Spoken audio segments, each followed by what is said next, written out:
Joining me now is Liberal Member for Hume in New South Wales, Angus Taylor. Good morning. Morning, Callum. Now, why has Australia closed its borders to people trying to migrate here from West Africa? Well, our first job here is to protect Australians. That is our first priority, and it always must be the first priority of the Australian government to protect Australians. And our Ebola policy is focused on that. Then we have to look after the region, and we have to be a good global citizen, which is why we're putting $24 million into now providing support in country in Sierra Leone to help support the effort there to manage the Ebola outbreak. We'll get onto that recently announced response soon, but staying with this issue of the borders, the World Health Organisation has asked Australia to justify why we've closed the borders. Is there a strong evidence base behind this policy? Well, look, we know that this is a dangerous disease when it's in your country. We've seen this with health workers. There's 523 health workers have caught this disease. We need to contain it. We need to protect Australians. That's got to be our first priority here. It must be our first priority. And so that is exactly what we are doing, and we will continue to focus on that as our first priority. I'm just curious on this policy because I recall during the SARS epidemic, which of course happened in our region, we didn't take this action. There was strong airport monitoring, there was monitoring at the borders, but we didn't prevent people from migrating here from those countries.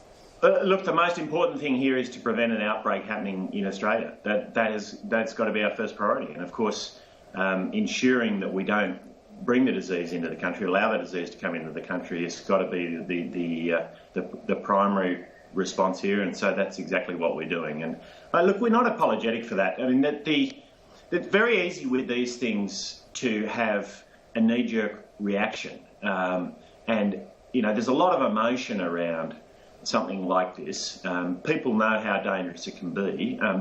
People are genuinely concerned about those who are in West Africa, and so there's an enormous amount of emotion. But we've got to use our heads here. We've got to think with our heads, not with our hearts all the time. And we've got to make sure that our response is rational and sensible and protects Australians above all. And that's our primary duty here. Okay, let's talk now about that response. Do you think criticisms that the government's moved too slowly on this are fair? No, I don't. I talked about knee-jerk reactions a moment ago. We saw the last government had knee-jerk reactions to many things. We saw that with things like the insulation program. And, knee-jerk reactions, they might feel good at the time, but they deliver terrible results. And as a government, we've got to focus on getting the right outcome, being thoughtful, methodical, and rational about how we respond to these things. It does take time to get these things right. When we have a military response to something, we have means of getting injured military people out. With a health response, we have to have means of getting health workers out. We now have that in place. We have an Australian company that will be funded to the tune of $20 million to support the effort in West Africa. It will have 250 or so people there with 100 beds. And, this is a well thought through response to a very, very difficult problem. This was, of course, the primary concern of the government in sending people over, of what do you do once health workers are infected, and the concern was getting them access to timely treatment. But today we learnt that the EU guaranteed medical treatment as early as October 20. Why didn't we act then if that was the primary roadblock in sending people over? Yeah, I've heard those reports. They've sort of appeared now from nowhere, which is kind of interesting. But what we know is we do now have a UK assurance that we will get our health workers out. We needed to be comfortable that whatever pathway out of these countries or any support that health workers needed if they were infected had to be effective. Our first priority has to be to protect our citizens. We weren't going to go for a knee-jerk reaction. The fact that the EU might have said something, and who knows exactly what it was at this point, but might have said something that gave us some idea that they might have given us some help, is a long way short of being absolutely comfortable that we have a way to support our health workers. Look, as I'll repeat it again, 523 health workers. Of the 10,000 people infected in West Africa, 523 of them are health workers. This is an incredibly dangerous thing to do. And so we need to provide these people enormous levels of support and help. That is a far higher, much more dangerous thing for someone to do than to go into a war. I mean, this is an extraordinary situation. So for us to act irresponsibly and to act before we were absolutely comfortable that we had a solution to a very difficult problem would have been totally irresponsible. I'm interested in that point you made. So you think that going into war is less risky than going into these Ebola-ravaged areas? Well, all I am saying is that when you've had 10,000 people infected and over 500 of them have been health workers, this is a very dangerous thing for people to do. I take my hat off to those volunteers who want to go in there, but the least we can do is give them the support and the safeguards that they absolutely deserve and need, and that's exactly what we are doing. Okay, let's move on now. There was a report released yesterday about Australia's long-term asylum seeker policies. It came out of a roundtable discussion which you were a part of. What were some of the things you brought to that roundtable? Look, my point on this has always been, right from my maiden speech, that I believe in a generous humanitarian intake, but I also believe very firmly, that we need to control our immigration. Australia's success has always depended on having a very, very effective and controlled immigration program. We have higher real wages than almost any other country in the world. And one of the reasons for that is that we have focused on skilled immigration and we haven't had uncontrolled unskilled immigration, as we've seen, say, in the United States, parts of Europe. And so if we want to have a genuine discussion about a greater humanitarian dividend, if we want to have a genuine discussion about bringing onshore detention to an end, we have to, first of all, and most importantly, we have to ensure that we have totally controlled immigration.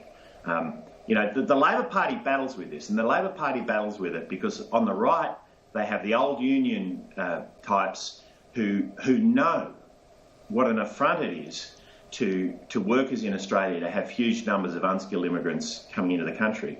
But on the green left of the Labor, they want to let everybody in. And this is why they can't come to a clear view on it themselves. We have to get this right, and we earn the right then to have a discussion about our humanitarian intake. I should say, when it comes to the humanitarian intake, the other factor that's very important here is the budget. And, we have to have numbers here that we can accommodate.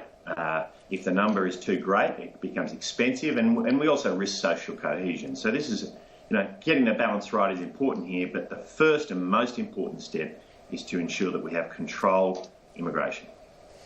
As the numbers of people coming here on boats stops, which it seems to have done, is it important to change the dialogue in the community about asylum seekers? Well, look, it's changing. It is changing anyway. I don't think we can ever now, having learnt what we learned during the course of the last Labor government, I don't think we can ever forget that if you let go, if you stop caring about controlled immigration, then you can get the sort of results we had, which is 40-odd thousand people coming in and 1,200 deaths. I mean, we must never repeat that. So as long as we have that in our minds, as long as we complete the work we're doing, I mean, we still haven't got temporary protection visas in place, and I think they're a very important part of the suite of policies. Then I think it's much easier to have a discussion about the humanitarian dividend. It's much easier to have a discussion about the future of onshore detention. But, you earn the right to have these discussions, and the Australian people, they feel strongly about this issue, and so they should. They do feel strongly about this issue. Opponents of the government's policy accuse the government of demonising asylum seekers. Now, obviously you would disagree with that, but do you think that some of the conversations people have had and some of the language has been proportionate? Look, certainly mine has, and that's what I can control. I think the government's has. Look, to me, actually, this is often positioned by those who want to, let the floodgates, let them come in, let everyone come in. It's often positioned as, this is about racism. It's got nothing to do with that. This is an absolutely fundamental economic issue in Australian history and the future of Australia. We have real wages in this country of over $20 an hour compared to, say, $10 in the US, simply above all because we've always had controlled immigration. This is an absolutely fundamental economic issue, and talking about it in those terms is totally proportionate. And my point to the participants at the round table, most of whom weren't on my side of politics, I should say, my point to them was, you know, you've got to understand the underlying economic imperative in getting this right. We shouldn't be demonising asylum seekers, absolutely not. But we should be recognising the very legitimate debate here and the very legitimate concern that Australians have about uncontrolled immigration. Do you think within the community there's been an element of demonisation? Look, there will always be a fringe.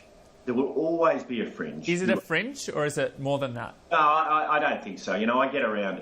It was interesting, you know, in the lead up to the last election, I door knocked how many thousand houses across my electorate. And I have what is supposedly a relatively safe electorate, but I made a point of doing it because I really wanted to understand the psyche and the mindset of Australians, particularly on this issue, a range of other issues, but particularly on this issue.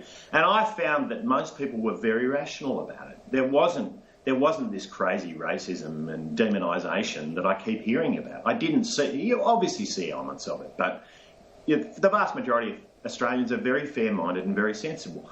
But they know that our skilled immigration programs, our controlled skilled immigration programs, have been very, very successful. And our ability to control the humanitarian intake has been very, very successful. And they don't want to see that change. You know, I came from one of the great immigrant towns of Australia, Cooma, which was the Snowy Mountain Scheme and massive immigration program, which was channelled particularly into Cooma. And I saw the success of that immigration. But it's a model of immigration that Australians feel very strongly about. This is not about demonising immigrants. It's not about demonising asylum seekers. But it is about sensible, rational, hard-headed policy. Just finally, what do you think the appetite is within your party to increase that humanitarian intake? I heard Scott Morrison on Brisbane radio yesterday making the point that the cost of increasing it to that recommended level of 25,000 is equivalent to 3 children's hospitals in Brisbane. Yeah, look, there's two things. You earn the right to be able to do these things. And one thing we've got to do is make sure that our immigration policy is working. You know, we still haven't been able to get all the pieces in place, and temporary protection visas are an important part of that overall suite of policies. But the other part of this is it's expensive, and you know, getting the budget under control is a critical prerequisite to doing so much of what we want to do. So it's all well and good to have these debates, but you've got to get the basics right. You know, it's fascinating at this time that we're talking about, you know, the legacy of Gough Whitlam, and you know, there's no question he left a legacy. But one thing we should have learned from that time in Australian politics is that if you stop worrying about economics, then you get yourself into deep trouble. And it took many years to deal with that economic legacy of the Whitlam government. So, you know, this is absolutely critical. The cost, there's no question that the costs are very significant, and you know, the first priority at the moment has to be getting the budget under control. Okay, Angus Taylor, thanks for your time. Thanks, Callum.